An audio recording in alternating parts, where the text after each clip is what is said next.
Most people think budgeting is a financial tool. It's not.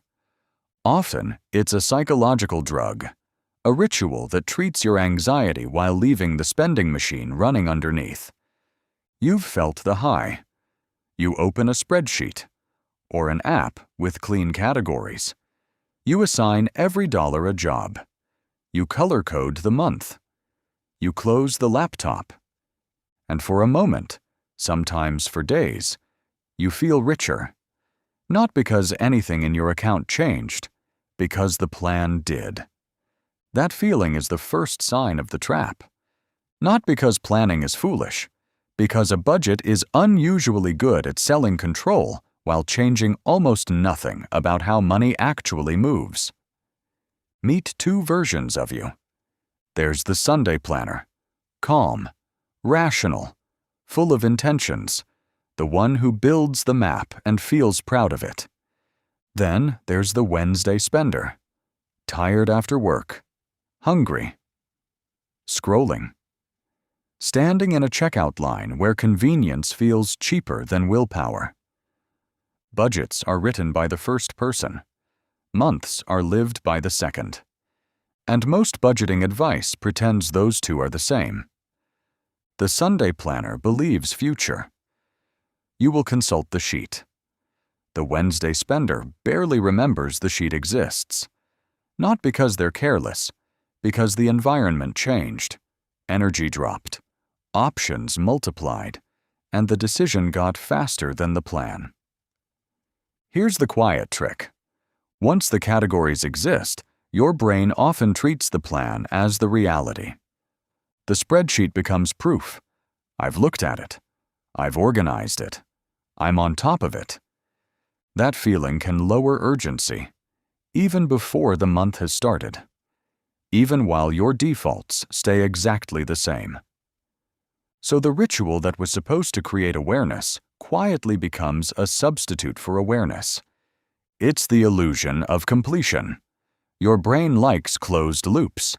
Making the plan feels like finishing the job.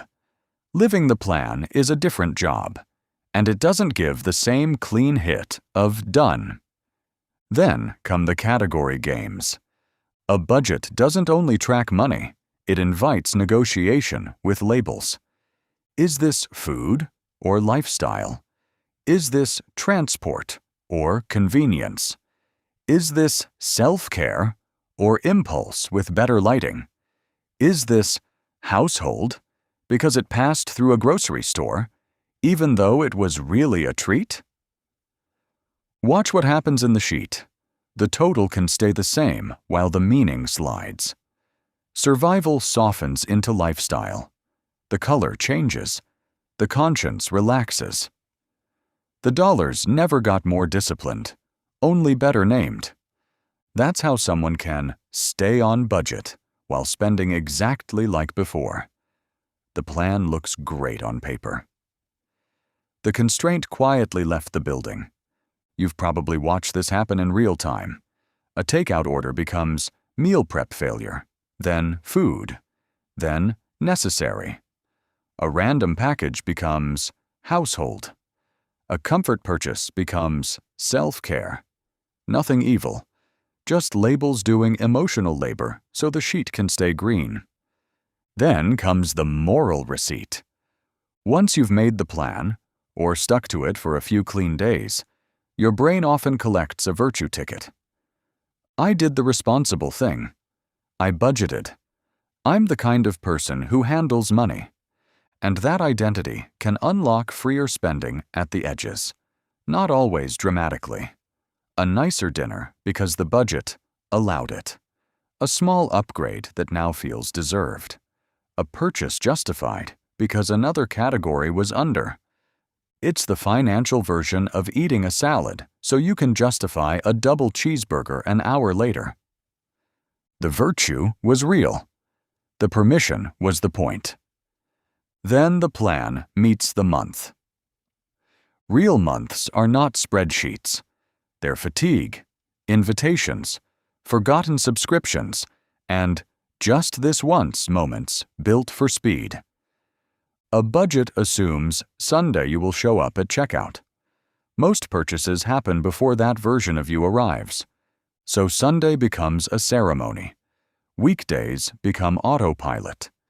And when they don't match, people blame themselves for no discipline instead of noticing the gap between planning theater and the machine that actually spends.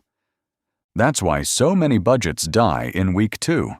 The calm of making the plan paid out up front, and the hard part arrived after the reward was spent. Look at what the ritual tends to reward. It rewards the feeling of order. Filled categories, assigned dollars, the monthly ceremony of being on top of things.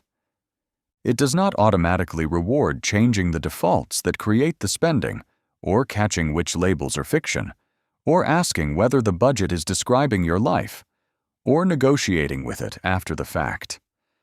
None of this means budgets are useless. It does not mean stop planning. It means a spreadsheet is not a diagnosis. A plan can be a mirror, or it can be a costume for control. If you only change the sheet, you mostly change the story. If something in the week changes, what's automatic? What's renamed?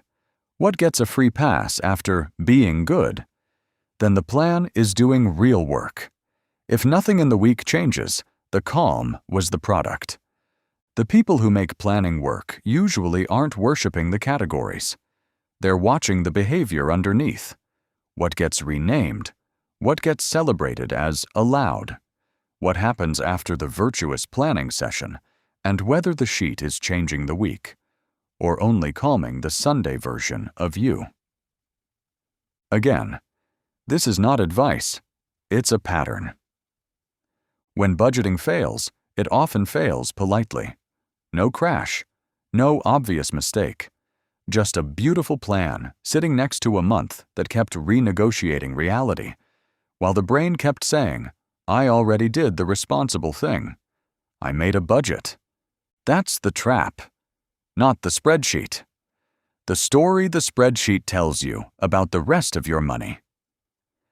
If you want more breakdowns like this, the hidden psychology behind money habits, debt, and wealth, subscribe. Next, we'll look at another money ritual. People treat like wisdom without noticing what it quietly unlocks.